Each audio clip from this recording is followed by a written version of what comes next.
That ain't bad. Ba-dum-bum-bum. Dee-dee-dee. Oh.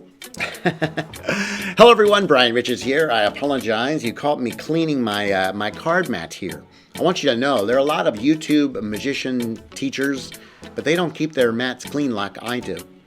Because someone once told me that cleanliness is next to godliness.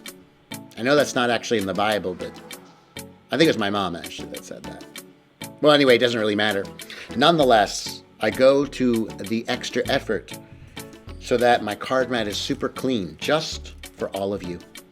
Well, I do want to welcome you, and I know you've come here to learn another self-working card trick. Are you ready? All right, let's get into it. Check out the beautiful mat.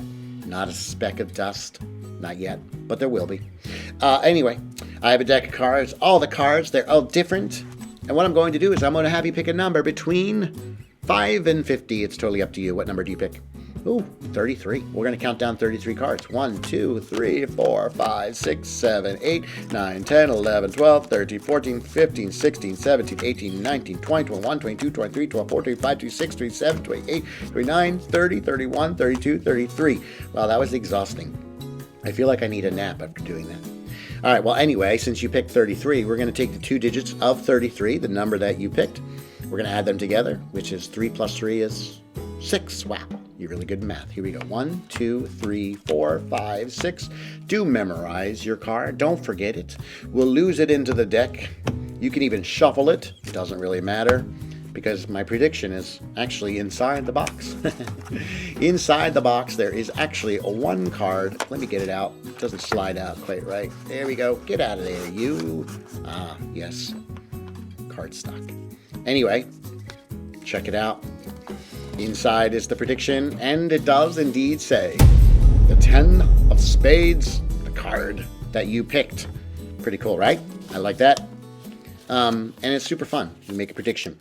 All right, so here's the deal. For this trick, you're going to need a regular deck of cards, but you want to get a duplicate deck of cards because you're going to need a couple duplicate cards for this trick to work. All right, so let's get into the explanation of the trick. For this trick, you're going to need 2 10 of hearts, and you're going to need 2 10 of spades. So there's a 10 of spades. I had them already out throughout the deck. There we go.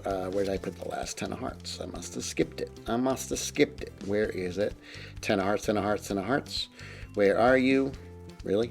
Oh, there you are. Okay. There we go. So we have 2 10 of hearts and 2 10 of spades. This is why you need a duplicate deck so you can get those 2 extra cards.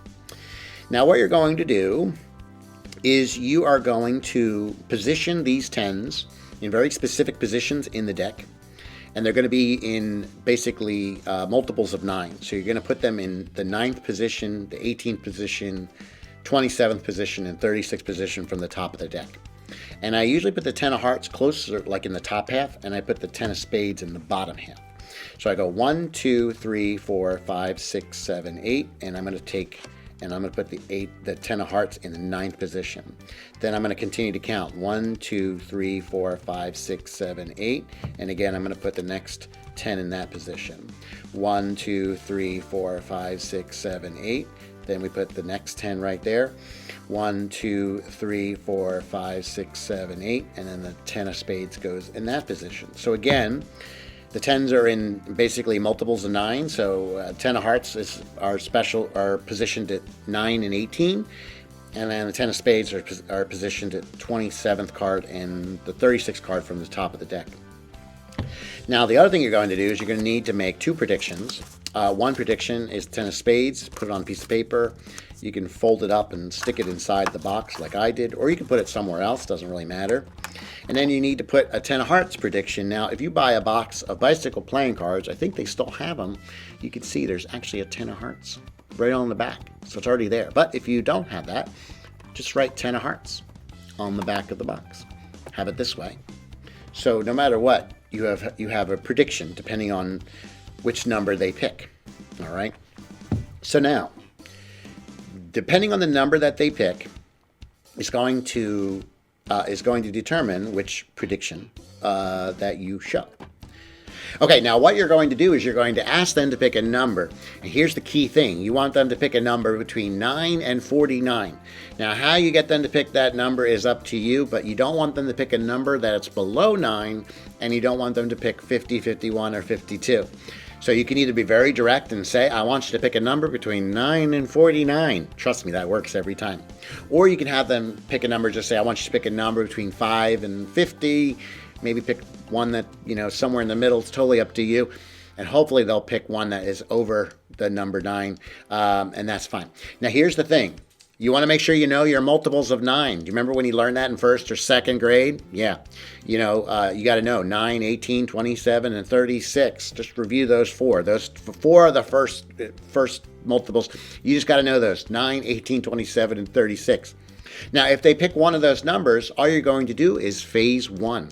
Let's say they pick a 9 or an 18. If they do, they pick the 10 of hearts. If they pick 27 or 36, they're going to ultimately pick the 10 of spades.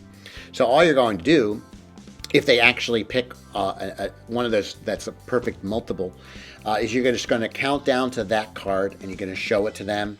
And again, if it's 9 or 18, it's going to be the 10 of hearts, in which case you will show the back of the box, your prediction.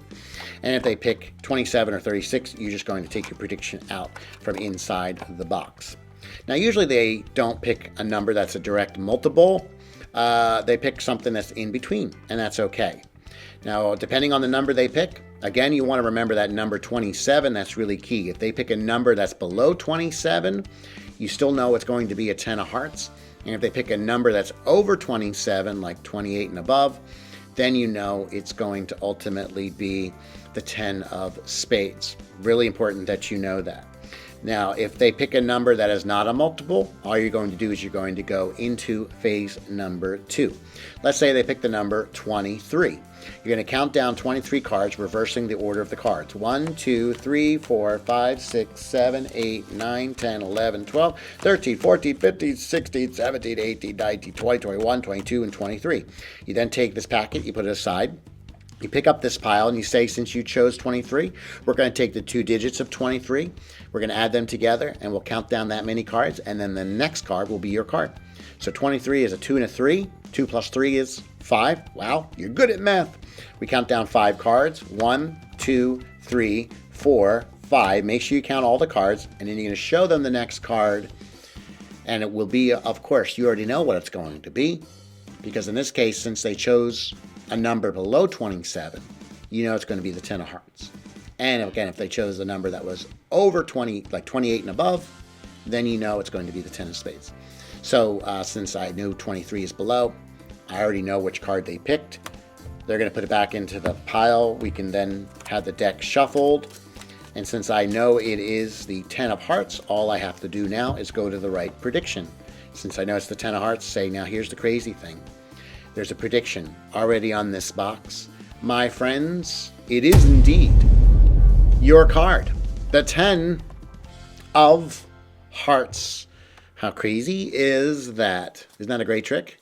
I love that trick. And of course, the deck is then shuffled. I mean, you can then go into another trick if you want to, but it's a super fun way of forcing, again, and they could pick any number, and you're going to know exactly what card they have, depending on the number, of course, that they pick. So, if you enjoy this trick, comment below. Let me know if it works for you. And if you do like this trick, don't forget to hit like and do subscribe to my channel if you have not done so yet. Be sure to share my channel also with another magic enthusiast you may know who wants to learn some fun self-working tricks. And I'm so grateful that you're here. Seriously. But I have to go back to doing some more house cleaning. I got some more mat cleaning to do. So, yeah, you go. I got work to do.